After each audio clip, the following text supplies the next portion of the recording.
Greetings then. We're in episode 4 of my Let's Learn series for Tales of Maj'Eyal. So, I'm playing my forlorn Shadowblade, and at this point we've more or less completed at least a good chunk of the early game. And we're pretty much just about ready to, how can I put this? Basically, just get through the early game and start getting to the mid game. We're in Trollmire free, and we're basically just going to pop the boss here, and he's called Proximity when we find him. And I'm going to note that, as I said before in, I believe, the past episode, this is a very special instance, because there's actually something very special what Prox drops once we injure him enough, actually.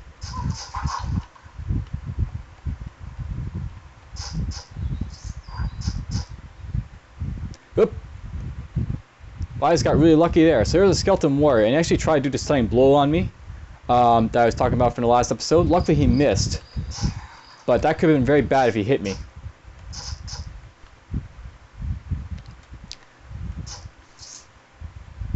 Alright, so we're just gonna mosey around killing stuff, hopefully not getting killed by an enemy like that, the skeleton warrior for example. And we found Proximity. So here's the boss of Trollmire free, and he's basically much like Norgos, except that he's a lot faster, and I believe he has a knockback attack instead of a stun one. He should be anything too tough. We're at level 8, so he's probably very easiest for to kill. And we'll just run through him, nothing to him.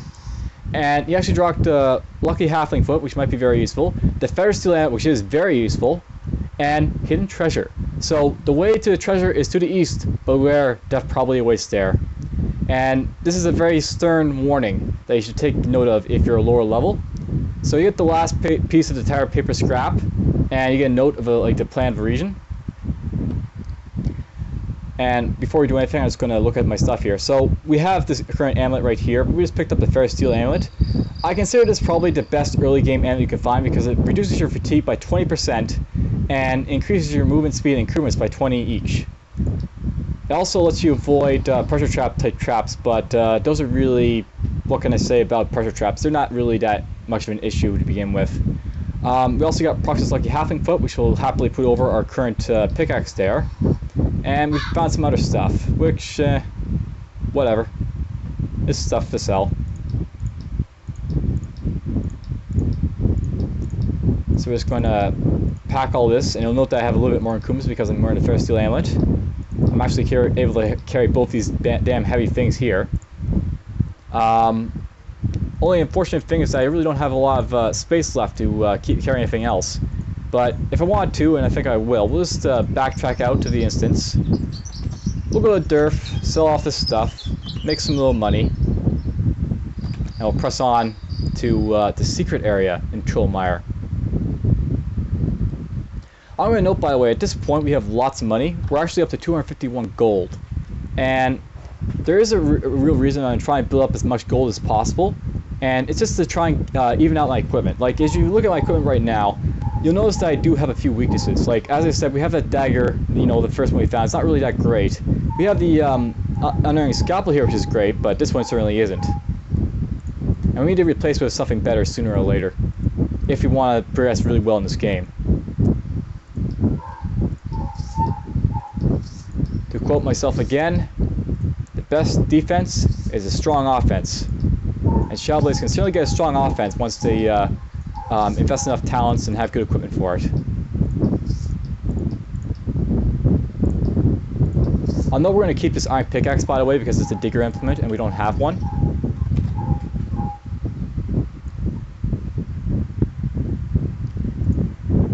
So we're just going to go back to Trollmire free. Now, I just want to note something, by the way. We killed Proximity, and once you kill 3 of the bosses from the star zones, you actually get this message: easy. This zone is so easy for you that you just stroll to the last area with ease. So at this point, I just marched straight up to Trollmire free. There was no waiting or anything they had to do. We just marched right back here.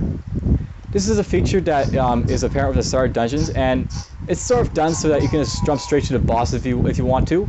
As I know about the starter dungeons, they're actually sort of thought of, like, you don't have to do them, all of them at least. And we just apparently ran into a rare enemy. We ran into this dire wolf. Well, if you look at him, just because he's going to draw attention. This guy's a marauder. He's got dual strike, but he also has hack and back and skullcracker.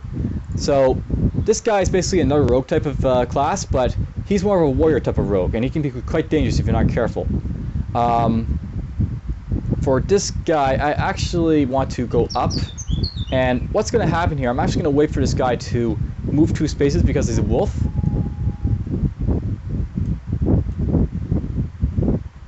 At least I think he moves 2 spaces because he's a wolf. Well, whatever. He's now in melee range. We're just going to dual strike him to stun him down, and then we're just going to hit him with flurry. So I don't give rares any quarter when I get the chance, or tougher monsters. Now I'll note that then there's another level to go to the hidden Trollmire treasure. So you get another pop-up. This way leads to the lair of the mighty troll. Traces of blood are everywhere. Are you sure? And yes, we are sure because I'm pretty sure we can take him. So there's the rare item that the rare wolf there dropped, but we don't really care about. We're just gonna throw it into our inventory and we'll sell it later. So this is the hidden Trollmire map. It's Trollmire 4. I'll note that this map is always going to spawn the same way. There's no random generation here. It's just the same map every single time. We picked up this Wizard Steel Ring of Tenacity. It actually gives us 20 to maximum life, a little bit of spell save, magic. I think we actually want to put it over this one right here. So we're actually going to do that. Just because this guy's a little bit tough, I want, give him a little bit of quarter, because he could possibly hurt me. And you know what, just to make sure, we're going to put this on him as well. This will increase our maximum life by 42, along with that ring, so we actually have a lot of life now. So this is a rock that sort of leads to the boss vault, and this is very unique about this game. This is, like, I guess, the only boss that sort of has his own vault. Okay, we're going to rest up, and here he is. This is Bill. Bill the Stone Troll. This guy is not like Prox or Nogros. This guy can kick your ass if you're not careful with him. He hits very hard, he can knock you back, and he can rush all at once. So what we're going to do here, we're actually going to use Wrath of the Woods, and we're going to rush him. And that actually dazed him, and as you see, he actually tried to use his knockback effect, but he missed, which is good for us.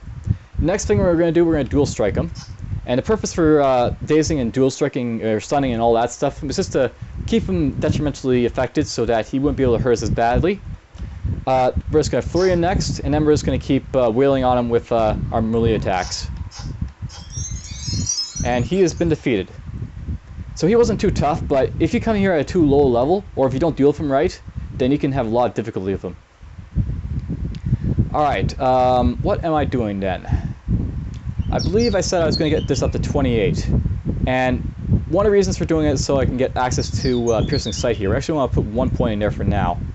The reason I'm putting a single point in Piercing Sight is because this actually gives us stealth detection and invisibility detection. So those stealth enemies in like the past few episodes, they won't be as big an issue anymore because now I can have a chance of seeing them. And my detection power will increase with my cunning stat if I increase it anymore.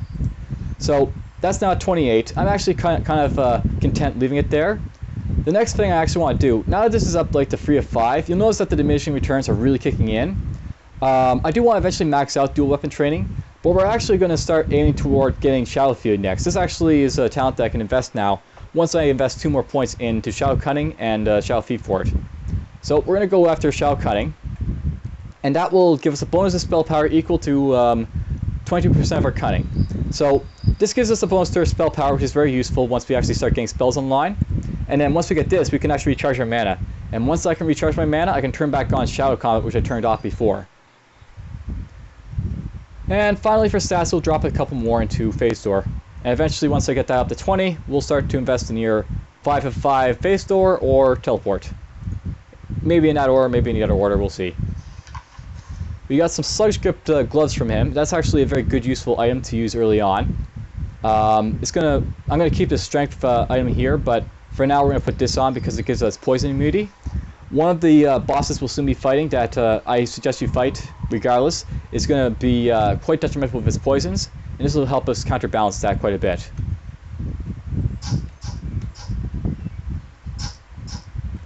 Alright, so we defeated these guys and they're out of the way. I'm going to keep all this stuff, we'll sell it at Thurf again.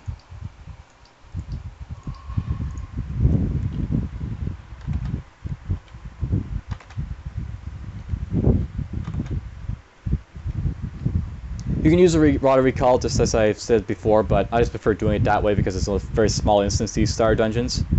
I don't mind going through a few instances and loading up and going through a few levels. It's quick enough anyways. Okay, so we'll sell off these weapons we don't use, like the slings and the mage staff.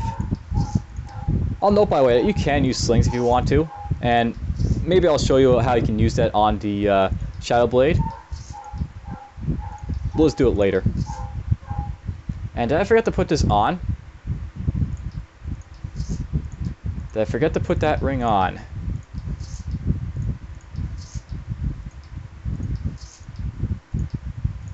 And we're actually over 300 gold, which is very nice. I'll note that healing infusion. I'm not actually against using healing infusions, but that one was very... The effect of healing yourself would be very low compared to using a regeneration rune. Regeneration runes aren't instant like this one, but they do heal quite a bit more compared to what the healing fusions can heal. And early on, you don't really need to use some low healing ability like that to sort of keep yourself alive. Alright, I actually want to switch this around with the other lamp. This is a good lamp. It actually provides very similar light radius and it gives a lot of health, but I don't really need it that badly on this character just yet. And there's better stuff we could use. And I want to make sure I put on this ring. I'll note that this ring actually gives you a few immunities like disarm, pinning, and knockback, as well as maximum life. The immunities aren't exactly too useful earlier on, but eventually in a few dungeons it will be useful if we still are holding on to that ring. Alright, so we just went through Trollmire there. The next dungeon I'm actually going to go after, which the next boss will be here in Harrog Gloom. And much like with Trollmire, because we completed 3 bosses, we advanced to the last dungeon here.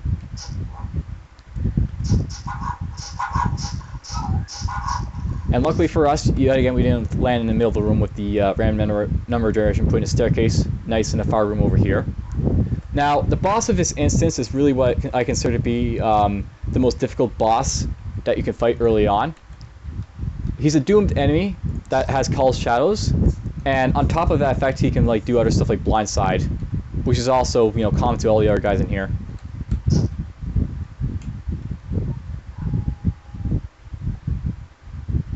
Okay, this guy is actually doing his shadow thing, and I've got a couple other enemies over here. We're actually going to back off and just let these couple of enemies come to me first, just because this instance is kind of dangerous if I'm not careful. Now, I know I actually took a lot of damage from hitting that guy. I think some of these guys have retaliation damage. Like this guy, as you can see, has melee retaliation 4. So whenever I hit this guy, I'll take 4 damage for my troubles. So yeah, I take a little bit of damage, and it's not just from, you know, hitting him, but also just he's also hitting me as well. Alright, here's the boss. This is the Withering thing. And as you can see, his signature talent is Call Shadow. So he's just like the Doom enemies that are able to call stuff. He also has the ability to blindside you. And that's just like all the other guys in here, which basically lets if he's in line of sight of you, he can basically just teleport to you and hit you in melee. He also has Shadow Warriors and Shadow Mage. Alright, what we're going to do is we're going to rush him. And there's a shadow that he has available. Luckily, I don't think we have to worry about it too much, but we're just basically going to go after him at full throttle. I'll hit him with Dual Strike to stun him, flurry him, and you'll notice that I'm taking a lot of damage here. Both the shadows hit me very hard, as well as the Withering thing, so these guys can't hurt if you're not careful. I'm actually going to activate my Wrath of the Woods at this point. We're actually going to put him in regeneration, and we're just going to... Oh, so I'll note that this shadow blindsided me there, and it really hurt. But luckily, this guy's almost bought it. We're just going to keep beating on him. I think we'll actually our wild infusion now is to reduce the damage even further. And there we go. We killed the withering thing. So as you can see, he actually hurt a lot compared to, say, a lot of the enemies I've faced. Unlike the Build a Stone Troll or Prox the Mighty, this guy actually proves a bit of a fight. And it's because of the nature of the dungeon where the guys like these can hit you at range, but also because the shadows that he summons and himself are really, really capable of hurting you.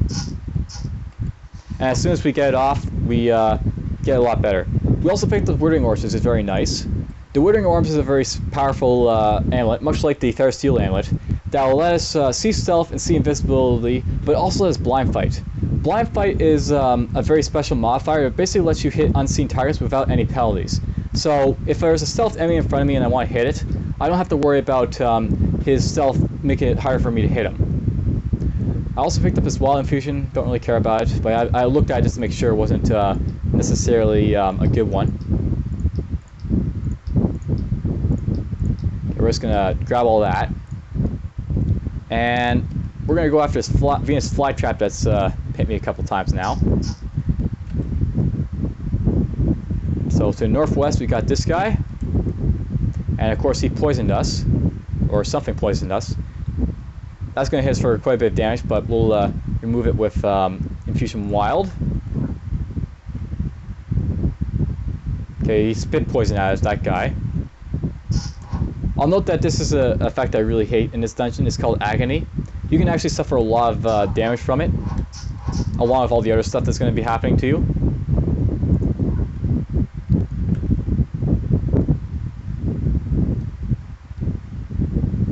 Now I'll notice that I'm sort of trying to outrun this sort of shadow thing to go after the guy right there.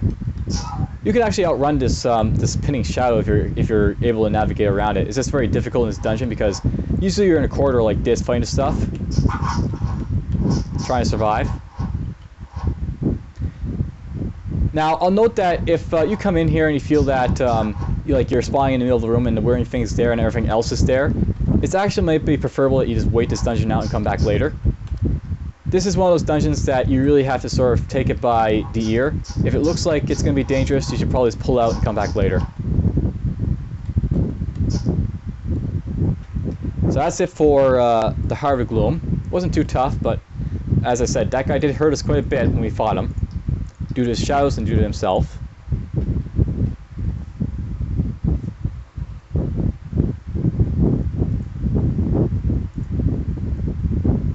Next, I think we're going to go after the Rhaloran Camp boss.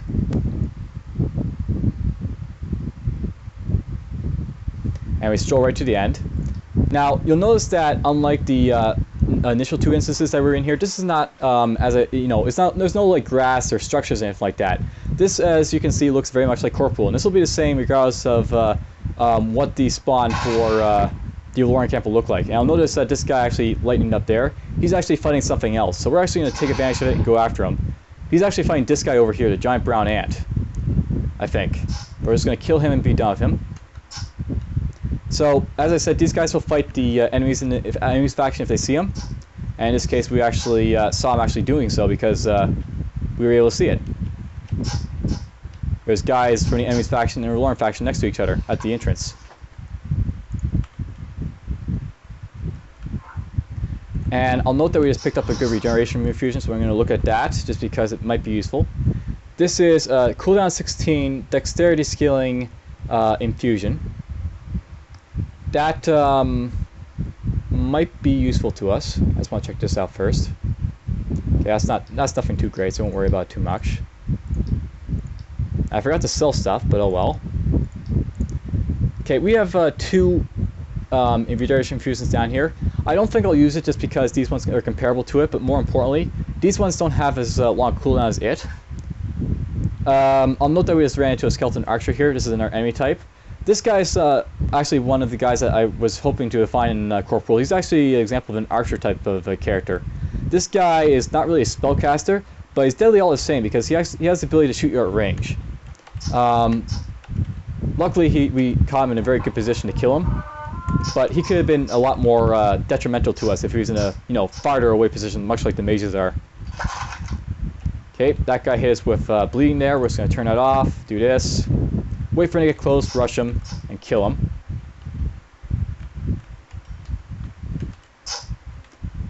And much like before, I don't really care too much about you know, guys like in a Larry corner like that. We're going to flurry him off and rest him.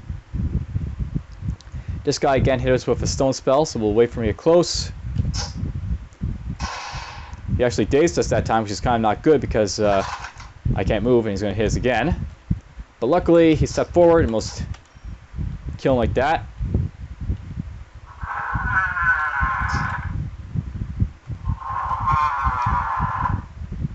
And this guy didn't get a chance to fire because we got lucky. I'll note that because I had the Fair Steel Amulet, I'm actually moving at 120% speed. This means that every so often, like I guess a 1 in 5 chance, I'll actually say walk in here and this guy won't actually have enough time to react to fire off at me. Because I basically get an extra turn, so to speak, from my movement speed. And that's sort of what happened there. He didn't get a chance to fire because I had an extra movement speed bonus, so to speak. And that's why I kind of say this is a very powerful amulet. And we hit level 10. And this is a very awesome level to hit because it actually has a very special thing about it. At level 10, you get a category point. And as you can see, it's the first category point we can get. You can use this to unlock these categories like this one, or you can unlock an inscription slot. For the first inscription, I'm going to unlock an inscription slot, so that'll let us make use of another infusion type. Much like with every other multiple of 5 level, we get 2 class points instead of 1 generic and 1 class point. I'm going to invest 1 of those points into Shadow Feed over here so I can get my mana regenerating every so often, and I can, you know, turn back on the Shadow combat over here. And I'm actually going to invest 1 point into dual weapon defense right away. And after that, we'll just probably invest a couple more points into getting dual weapon training up a little bit more. When I get the chance, we'll probably invest a couple more points maybe in piercing sight over here, as well as teleport and phase door. But for now, we're just going to focus on dexterity. And as you can see, it opens up to a couple more towns over here as well as dagger mastery. Alright, so here's Shadow Feed. We're actually going to move this one over to here. And because we can now make use of mana regeneration with this, we can set this to be all these when enemies are no longer visible. And we can do the same for this one. This will cost us 40 mana to put it on, this talent here. This one will cost us 20, which will reduce our total mana. But at the same time, I'll be able to make extra damage with this, and I'll be able to regenerate it back whenever I rest with this one here. So there it goes, they're both back on. And now, when I fight some enemies, and I'll note by the way we've reached the boss vault for Rhaloran Camp free. This boss vault will always, I guess it's just like Bill's boss vault, is always the same, predefined. The enemies in here aren't predefined, but we'll get to that when they meet the other guys. So as you can see here, I'm using mana to make my attacks, but I'm actually still regenerating it back if I wait a little bit, or if I press R. So that's great. This is the final lore piece. It always spawns right there in the middle of this room right here. And then you'll always find an enemy over here, like sitting right there. And same right there.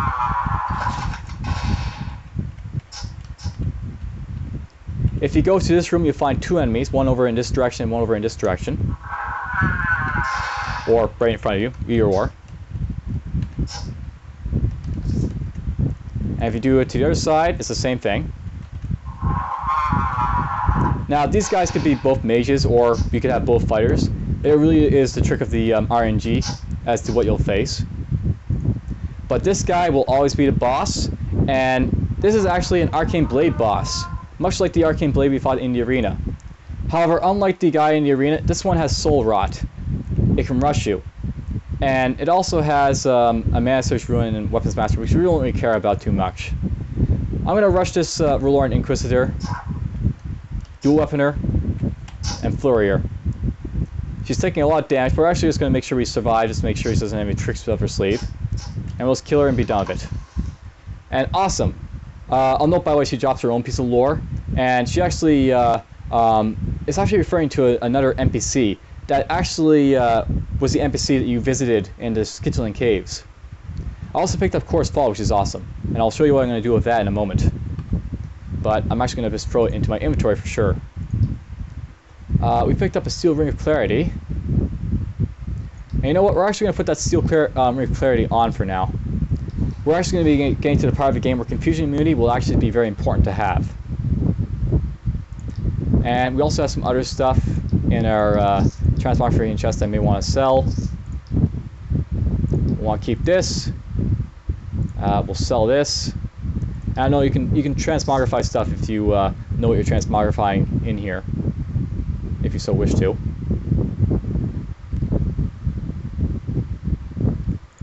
Sadly, I've yet to find any daggers, which is kind of disheartening.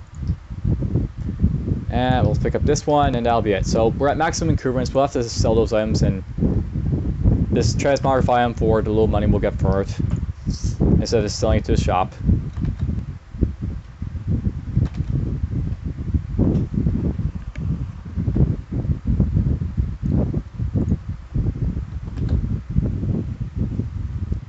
So let's pop into Elvia, and we'll sell off our items.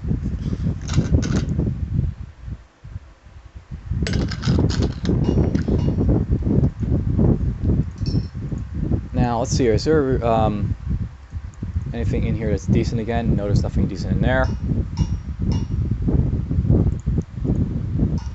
We're just going to go to the sword shop over here and sell the stuff then.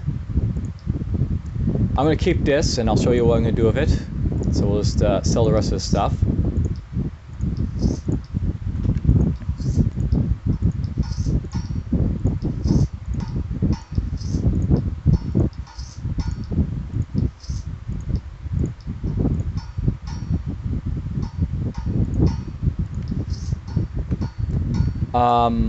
Let's see here. I'll note, by the way, if you hold control, you can actually see what would happen if you equip this item yourself over whatever the current equipment you have. In this case, if I equip this rough lair cap, I'd actually be losing a little bit of my cunning stat in order to gain a little bit of lightning and temporal resistance. I'd lose a little bit of my mental save, but at the same time I gain some acid resistance and acid damage. Now you can do this to all items if you're trying to debate on whether you should wield something or not. But we'll sell all this stuff except for the gloves, which we have use for. We'll sell this too. Sell off our gems.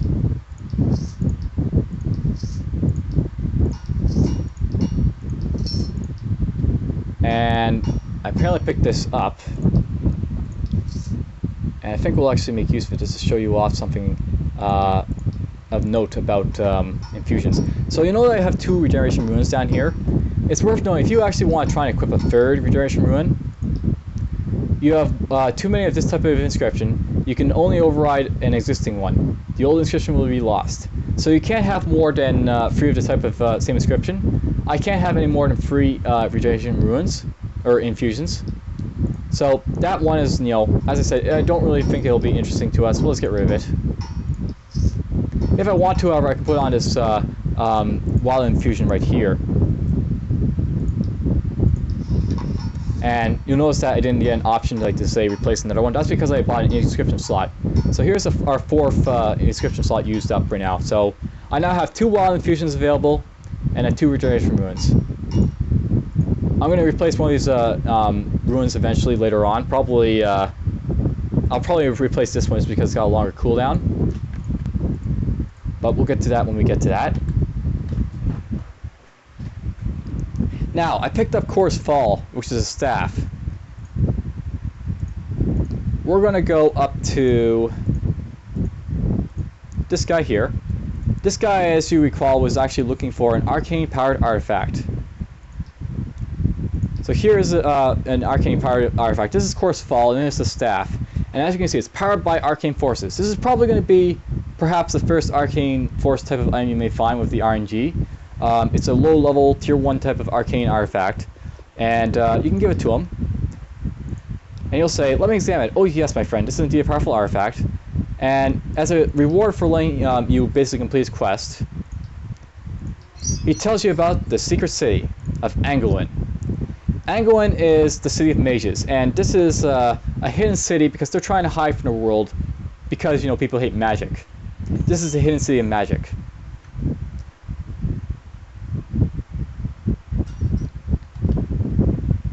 I'll note that you have to all explore to begin with, unlike the other cities. It's kind of like a dungeon, but it's not a dungeon. Over here you have Lunali. She's actually the leader of Angolwen, and as you can see, she's a level 50 boss. I'm not sure, but I think I think she is actually the strongest NPC you can fight in the game, so try not to tick her off unless you want to get yourself killed. Assuming you can even attack her. I'm not sure if you can do that either. You do have 4 shops up here. You have a jewelry shop, and you can look at her wares and say, what have you got? This guy doesn't seem to have anything useful. You can also ask him to look for special jewelry, and what this basically does, if you take a non-artifact ring and place a gem in it, you can get the effects of that jewel inside that ring. So not right now. So these amulets, if I took like this ring for example, I can put like one of these two, if I had these gems, I could put a tier 2 or tier 1 gem inside this steel ring to get the benefits of that gem. Different gems have different benefits, so you can get rings that have different types of things available to them. And I just found a really nice ring. So here's something we're actually going to spend our gold on. This is actually a confusion ring that actually boosts our defense, and boosts it by quite a bit. There's actually some other nice stuff in here too, but I think the main thing that we want is probably going to be this ring. So I'll put that on. And this is a nice ring to possibly keep for later, but I'm likely going to find a better one to replace it. We'll keep it in our inventory, but I'm actually just going to put on this Rogue's Ring of Clarity, and this will actually give us 29% confusion plus 20% confusion for a total of 49% confusion immunity. What that means at 49%, whenever someone tries to confuse my character, there's a 50% chance that they will outright fail. I will resist it 50% of the time. Now, there's also alchemists here, so you can get up some ruins if you're still looking for them. And sadly, these are not that great. Oh hum.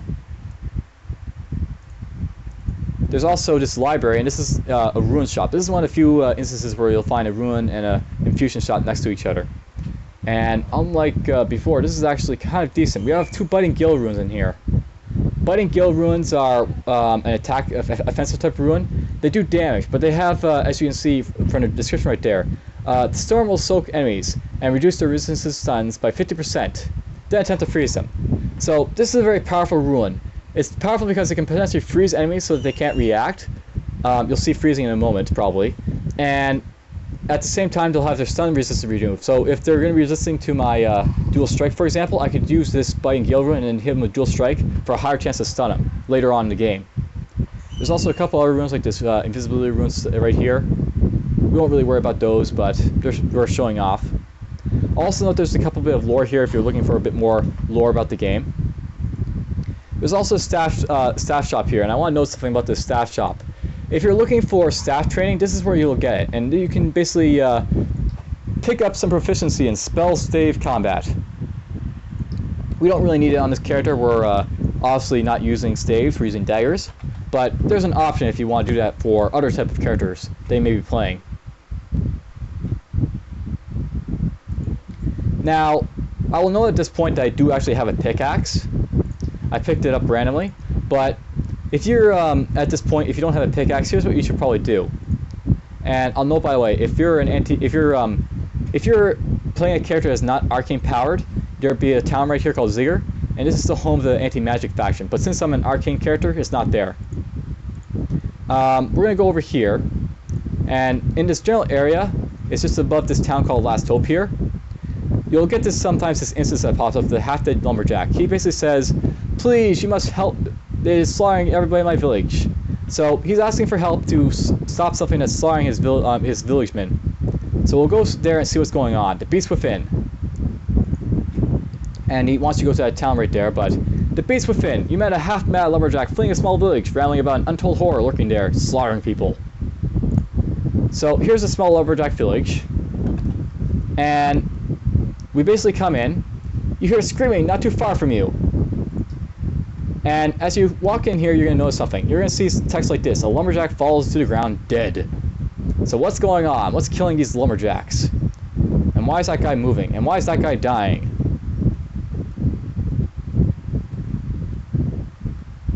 So they're still dying. Why are they still dying?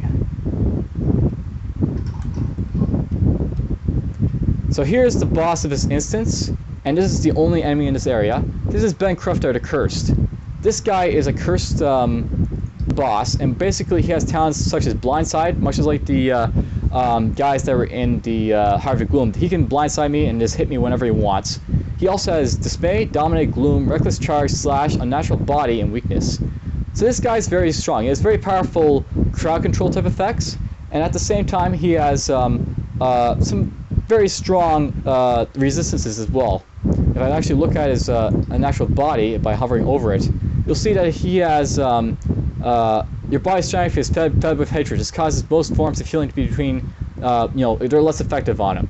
But in addition, after each kill you store winning forces, and you restore free life, limited to the foe's maximum life.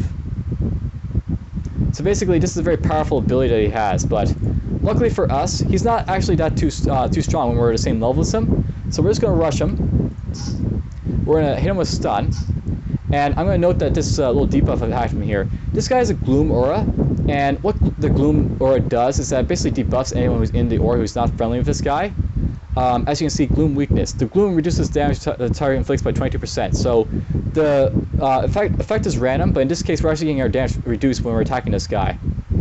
However, it doesn't really matter. We're just going to flurry him, and as you can see, he's already taking a massive beating, and he's already dead.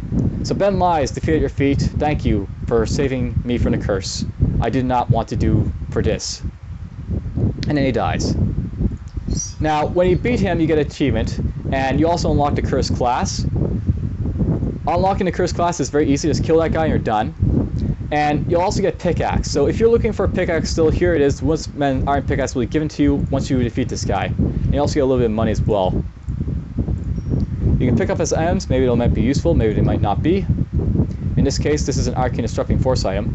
I don't think I've talked about infused with Arcane Disrupting Forces, but let's just talk about it now. Different items can be infused with different forces. In this case, this one's infused by Arcane Disrupting Forces. If I look at the inescapable here, this is one by Arcane Forces, another Arcane Force item. This one's crafted by Master. This one's infused by Psionic Forces. Basically, they can be infused by different types of elements. One that's infused with Arcane Disrupting Forces does not play well with Arcane type of characters. Whenever I try to use an Arcane powered item, cast a Ruin, or use spells, I'm actually going to have a chance to failure if I have this type of equipment equipped.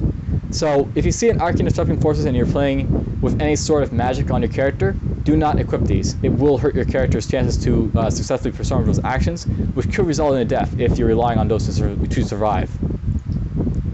We're going to sell these, but anyhow, we're just going to book it for now.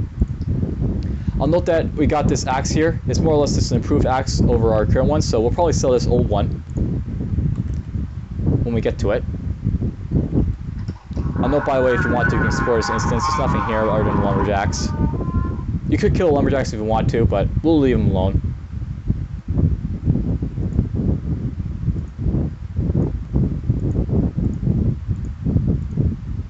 Now, the last star dungeon is this one over here, and the reason that I want to show you the curse before going in here is because we wanted that pickaxe, and I'll show you why when we get to the boss.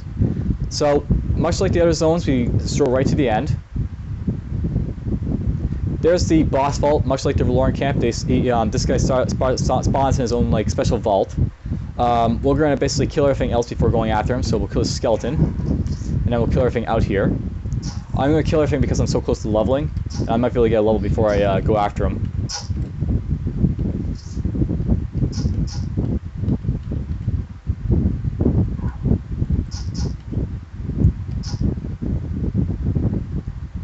I actually want to go up here first because I'm still shy of experience, and there's a little bit to fight before we can find that boss.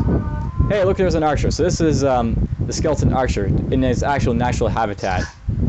We're just going to charge him and kill him, and he actually gives enough experience to level up. Just a generic point, and I'll note that I apparently don't have enough magic anymore because I took off a magic infused item. And as a result, I can't get my magic up high enough to invest in here anymore. I'll just drop a couple points in here to fix that. I want to basically do that so I can basically get to level 5 in Phase Door. I'll note that the reason I'm going to level 5 is because it lets me target my area with Phase Door. I'll actually show you Phase Door in a moment. Actually, we'll take this out for a moment, and I'll show you without the phase door first at level 4. Over here we're just going to, that's the point, dual weapon training and another one in dexterity. Alright, so let's demonstrate phase door. So phase door is actually a defensive ability that lets you escape situations. And I apparently have this over here, but I only did that on another hotbar. Or this one. Alright, so here's phase door. When you have like a level 1 phase door up to level 4, it basically just randomly teleports you. Oh. What? Oh, okay, that's right. So at level 4 actually lets you specify what you want to target. So in this case I can actually select myself and just teleport wherever I want to. But anyhow, as you can see, it's basically a random teleport. When you use the ability and you don't have a target at level 4, it just teleports you randomly somewhere, and you don't have no control over where it goes. This can be good in that it can potentially save your life, but at level 4, the random teleport could end you like right in a bad situation, for example. There's no limit to how far away you'll teleport. I might just teleport from phase door right to here, for example, if I get really unlucky. Now, if I put a 5th point in here, this makes the talent a lot more powerful. It'll actually let me basically select who I want to target and where I want to teleport to. So let's select myself, and I can actually use basically the phase door to teleport where I want to. So let's teleport right here. And you'll teleport in that basic area where you select it to most of the time. Now sometimes if you have no line of sight on where you want to teleport, it'll actually fizzle, and you might just end up somewhere else. So let's try phase dooring here, for example. I got lucky and I basically went there. Again. If I'm lucky, I'll actually fail. And here's where it failed. So sometimes it'll fizzle and it'll work randomly, just like any of our old phase door at level 1 to 4. So you want to have line of sight where you're basically selecting, where your character will go. If you don't have a line of sight in the target area, what will happen is it'll possibly fizzle, and it'll just act like a regular phase door, which should be very detrimental to you if you're not careful. And we got a few Stormdrake hackslings to deal with over here, and an archer. We're going to just activate this. Kill these guys. I could go after the boss, but we're just going to continue exploring the rest of this level first.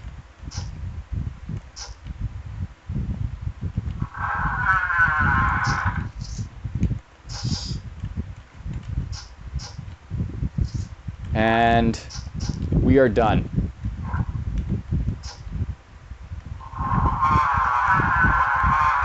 Alright, so that's basically the rest of this level.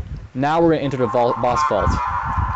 Now, sometimes enemies will spawn randomly in here, and you can just deal with them as necessary. There's the lore piece here that always spawns here for this specific dungeon. Now, the boss is right over here, and one advantage of if you have a digger implement is that these walls are diggable. So watch what happens if I do this. I actually removed the wall. So guess what happens when I move from here to here? Here's the boss. This is the Shade.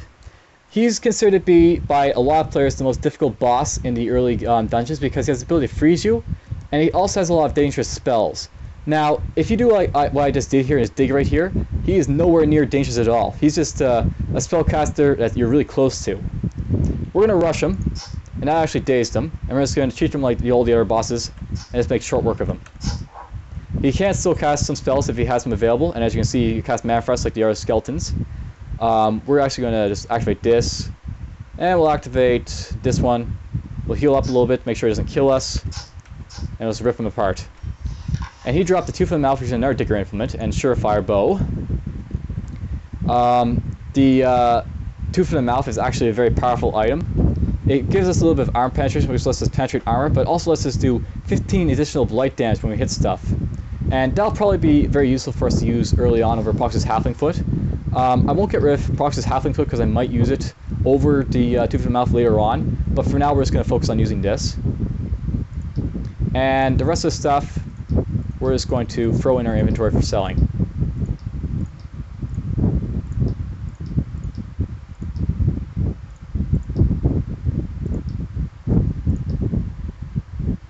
I'm just checking for a specific piece of equipment that I don't have.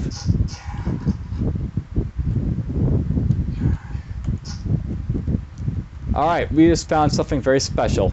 Here is a treasure chest. These glowing chests contain loot, and loot is good. Usually there's a higher chance of finding a higher tier item in these chests, but there is a cost for using it. Usually when you step on a chest, you get the option to open a chest or leave it. If you leave it, you don't open it, but if you open it, there's a chance of 4 things happening. 1, there's nothing guarding the chest, and you just pick up whatever items inside. 2, some random monsters spawn. 3, a couple rare monsters spawn. Or 4, worst case scenario. And I'll let the worst case scenario be a surprise for when it happens. Alright, so we got a rare enemy. So here's a green jelly. He is, by the looks of it, he's got dagger mastery, he's got repulsion, stunning blow, war shout. I think this guy is a berserker, but he's a really odd looking berserker. Whatever, we're just gonna stun him and flurry him. And he's dead.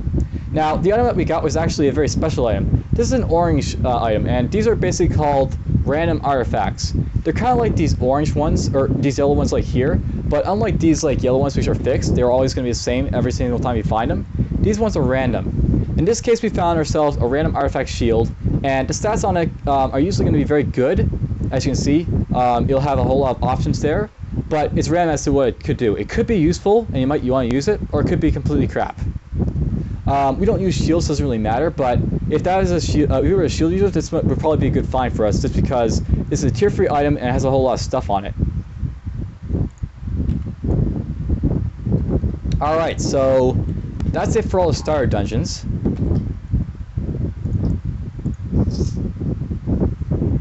We're just going to, I think I just accidentally transmogrified those items instead of saving them. Whoops, whoops for me. Bill well. We're going to go to Durf, and we're going to sell off our items again. And then we're going to do something that I've yet to do on the world map for a specific reason, because it's kind of dangerous to do. And I don't want to do it until I'm at like a level 11 here, for example.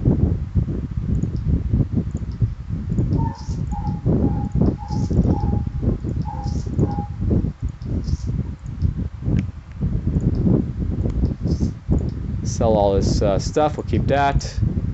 And I'm just going to show this by the way, but if you hover over these gems, you can see what effects they would have if you imbue them in an object, like those rings in Angolwen. So this one would give me defense, physical save, spell save, and mental save.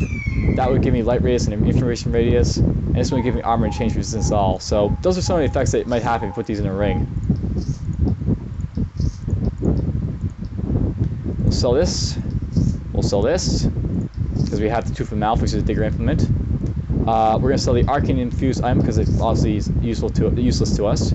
I'm actually going to keep this pouch of shelf for now, and we're going to sell this.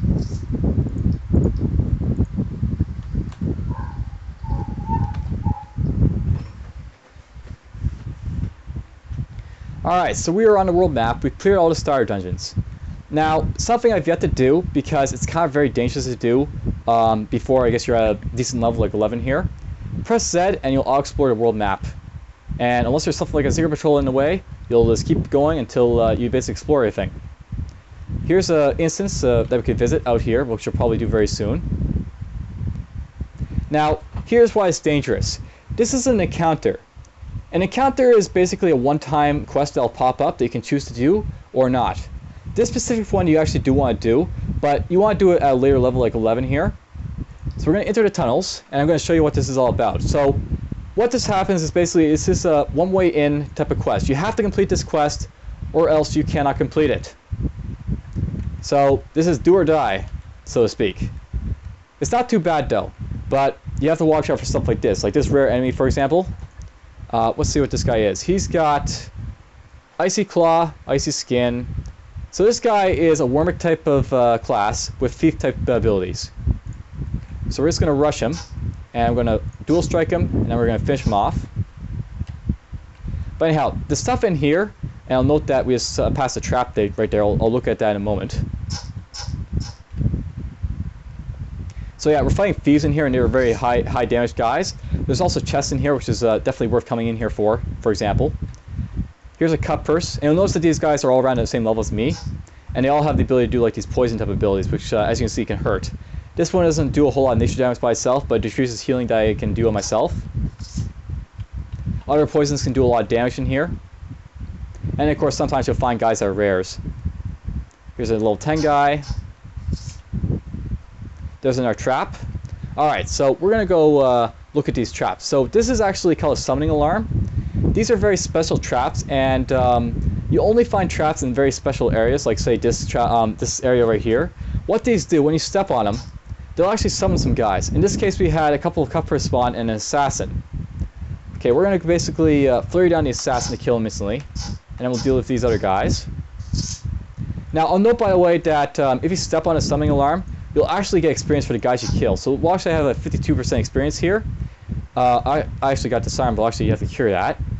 If I kill these guys, 53%, 54%. So these guys are actually worth a little bit of experience. And if you can take the stuff in here, go for it. Also of note, there is like some places that aren't connected to the level, but you can't get to them unless you have like teleport abilities. We do actually have the ability to teleport those, so we'll actually do that. We'll try and get in here, and we'll explore here to see what's going on. So he's out of the way. I'll just teleport back.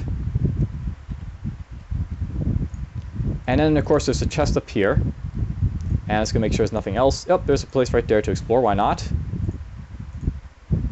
And of course that's disconnected and nothing here, so out we go. Alright, so here's the chest. One thing to know about these glowing chests, if you were in like this any other dungeon where you entered these chests, you would probably not have to worry too much about any of the monsters that popped up. If they were too strong for you, you might be able to run away. Because you're in the unknown tunnels, you can't really have anywhere to run to in here. So if something pops up in here that's really deadly, you really have to watch it. We're going to take a risk and open it, but note that there is a bit of a risk in opening ones in here. So in this case, we got this sort of summoning alarm type of deal here, where you just spawn a whole bunch of guys. I'm going to basically teleport away from these guys so they're not on my flanks over the place. And then we'll just take them one by one.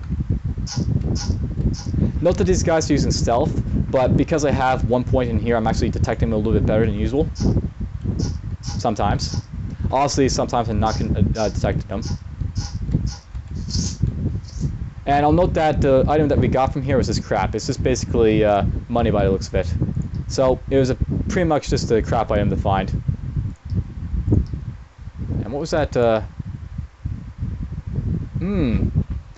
This is actually a lower light radius item, but it gives us a little bit of resistance to arcane. That's kind of interesting.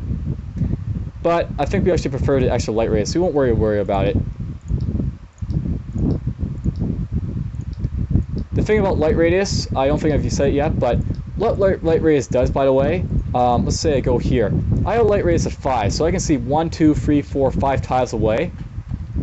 If, say, I put on this item here, you'll notice that my sight rate is actually reduced a little bit. We now only see 3 tiles. So even though I have a sight range usually of 10 on this character, if I'm in a dark area like this, I can't see any fire in my my light source. In this case, I only have the ability to see 3 squares because this is the only light source I have. Sometimes your items might have a little bit, but this is the only thing I have at the moment. We're going to put back on this one for now because it has a longer light source and I can see farther. And let's go to the next level now.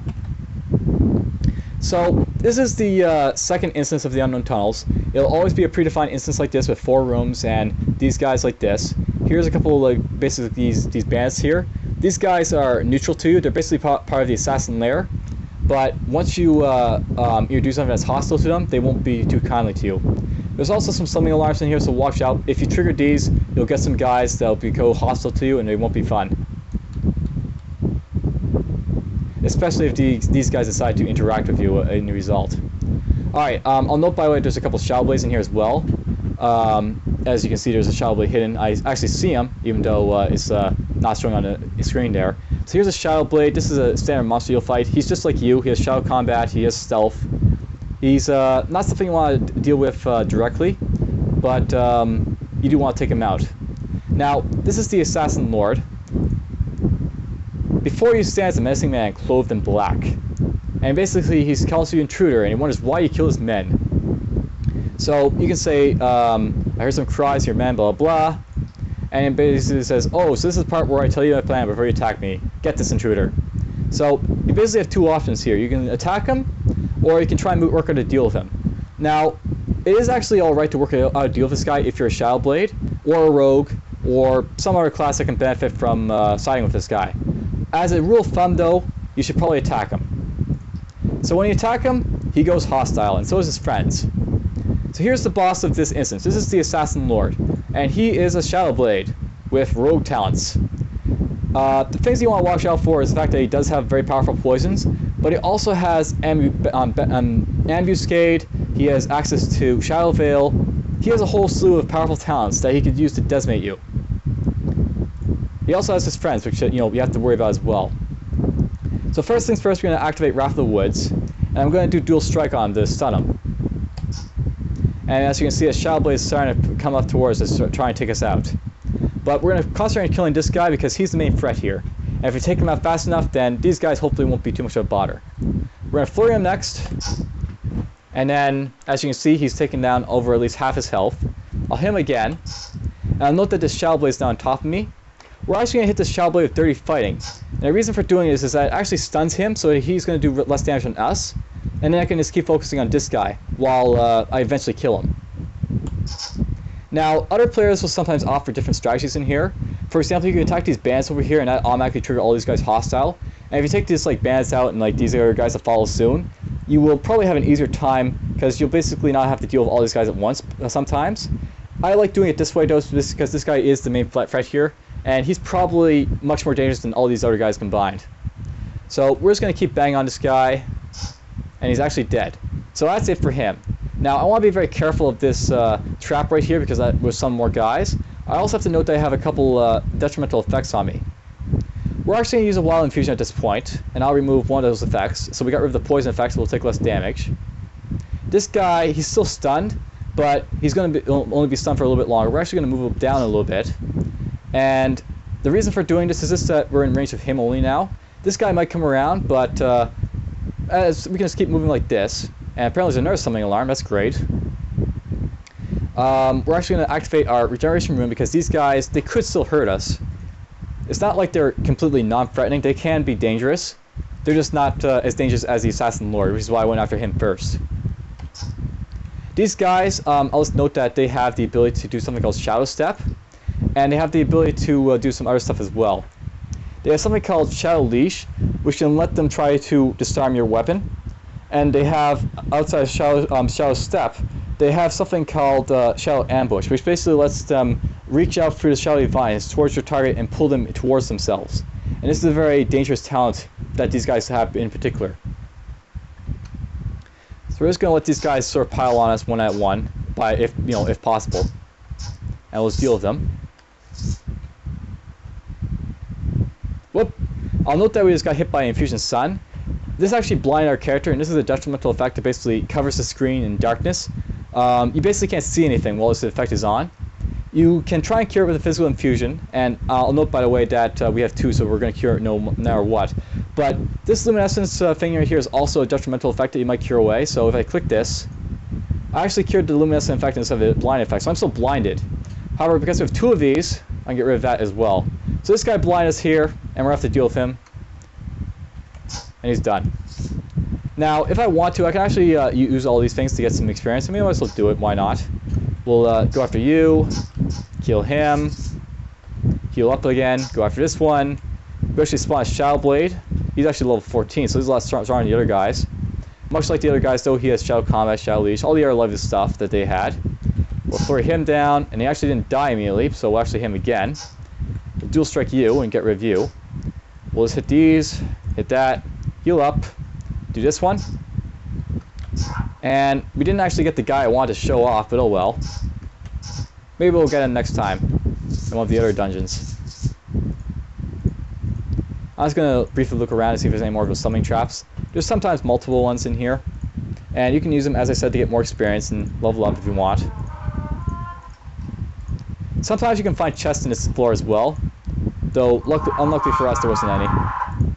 Alright, so this guy just wants to get out of here. You can come get out through this staircase, and just be done with the instance. And we picked up some arrows, I guess we'll keep those.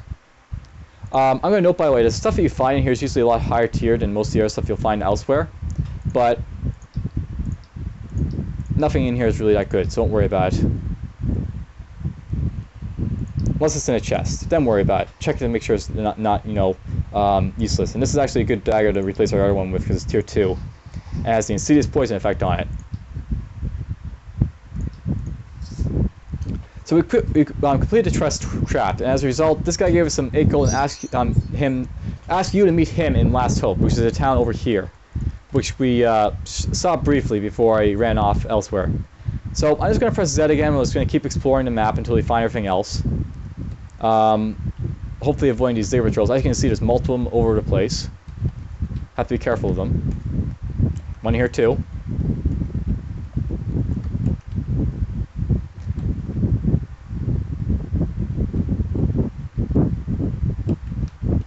Oh.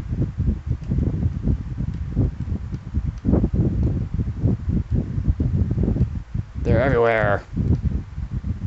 They can make life difficult for you sometimes. They're blocking areas, these hostile patrols. But luckily for you, they don't necessarily move in a very knowledgeable fashion. Uh-oh.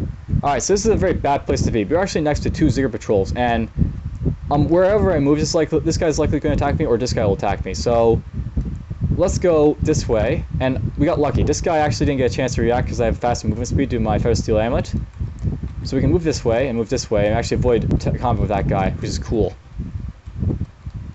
So that's one of the things that's thankful about the Feather Steel Amulet. It lets you move fast on the world map as well, so you can avoid some guys like that and possible unexpected outcomes as a result.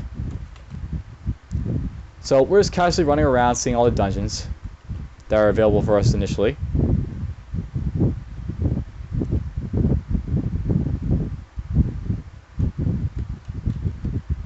And here's a guy I was hoping to find. This is a Grimly the Hermit. And this is one of the other alchemist guys, but you only find him on the world map. He's not in one of the towns like the guy over here in Elvia or Durf.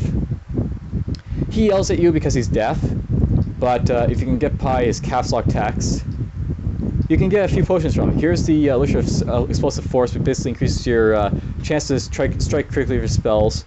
The Elixir of Center Period, which increases your luck by 5, and the Elixir of Focus, which gives you 2 additional class talent points.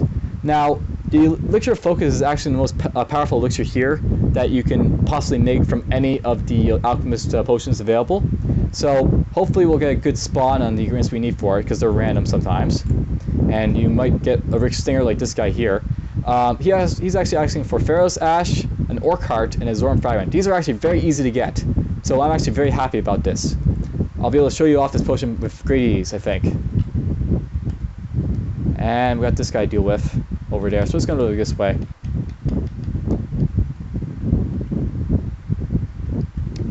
And this kind of irks me, but this Ziggurat Patrol is actually in the heart of the Rhaloran capital area. These guys are anti-magic, and these guys here, the Rhaloran elves, are actually very magical inclined. It sort of makes no sense to me that this guy's here, but whatever.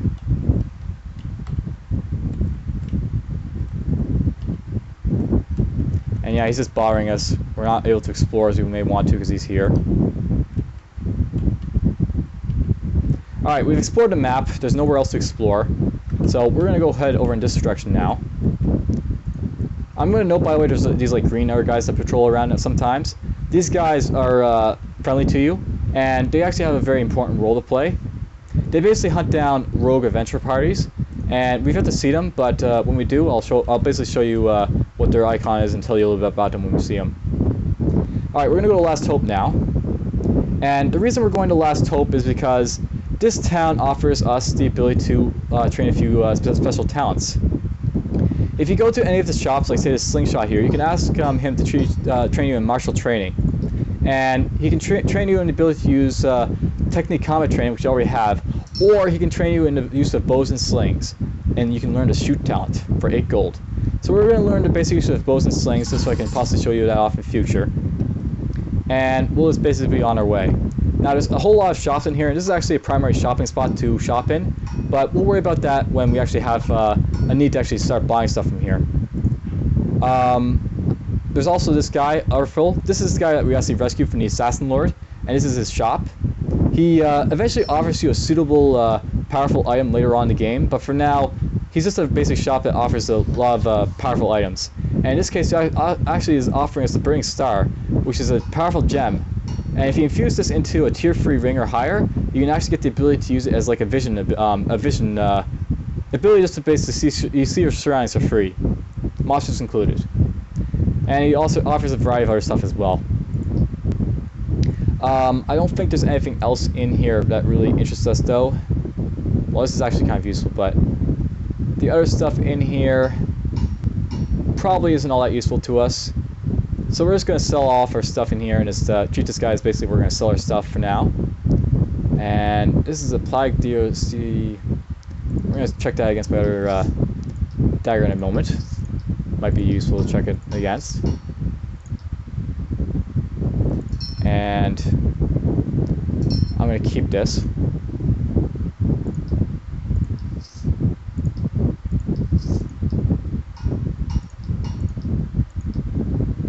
And we're going to keep these ash arrows and iron shots for a moment just as well, because they're sort of needed for demonstrating what the shoot down's all about. Alright, so I picked up this dagger here. This gives you the ability to, when the target hits, do an epidemic chance. Epidemic is basically a disease ability, and it also gives me additional disease immunity, and also gives me more damage against the undead. I'm going to say this is probably more useful for now, but this was worth checking out just to see if it might be useful. And we'll just get rid of it. And at this point, I'm just going to end this off by going here to this guy. This is Kor'pul the Alchemist. This is the last Alchemist you can visit. And he offers you free potions that are different from the rest of them. But basically, there's only one in here that really interests us, because the rest of these are more for fighter types. It's the Elixirs of Foundations. This is basically a counterpart to a Grimly's Potion. This one gives you generic talent points. Those aren't necessarily as necessary as class talent points, but they're still very useful. He also offers you a quest right after, so if you do it, he basically wants you to go after a young alchemist in training called Cecilia, who maybe has done something a little bit unorthodox and needs to be dealt with. So, and now for our grave is given to us. I'll note that quest, by the way. Don't do this quest for a long, long time. I'm saying that sternly.